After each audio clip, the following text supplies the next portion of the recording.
The media have come out in support of Alison Pearson, and the contrast between her case and a case involving a University of Cambridge Jewish Society is striking.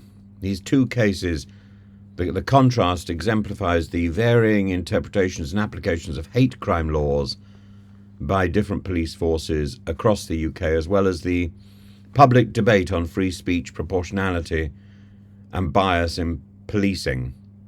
On the one side, you've got Alison Pearson's case, which has sparked outrage because of Essex police visiting her home over an online post perceived as an incitement to racial hatred. I don't think it was a clever online post, but I don't think it was racial hatred. And this sparked discussions on non-crime hate incidents, often involving children, and whether investigating such matters infringes on free speech.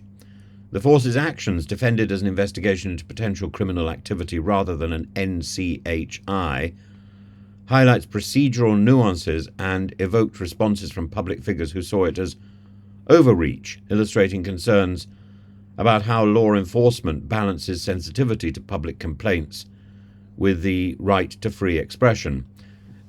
Conversely, Cambridgeshire Constabulary's decision not to pursue prosecution against a man who sent a swastika interlaced with the Star of David to a Jewish student group underscores the complexity of defining what is grossly offensive under the Malicious Communications Act.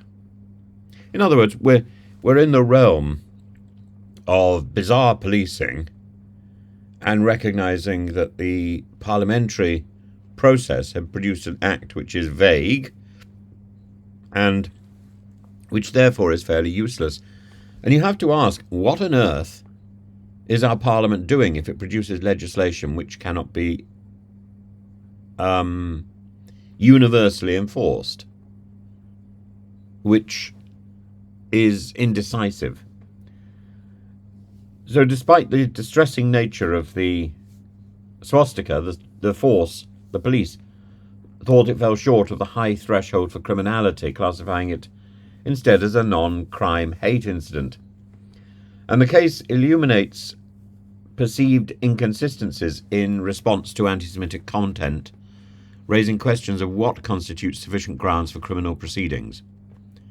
And together these incidents emphasise the delicate interplay between free expression, the legal standards for hate crime, and the public expression of consistent law enforcement. It fuels debates over the efficacious and impartial nature of police activity, of policing our streets in addressing racially and religiously motivated hatred. And that inconsistency doesn't look good, and it doesn't feel good if you're caught up in the middle of it.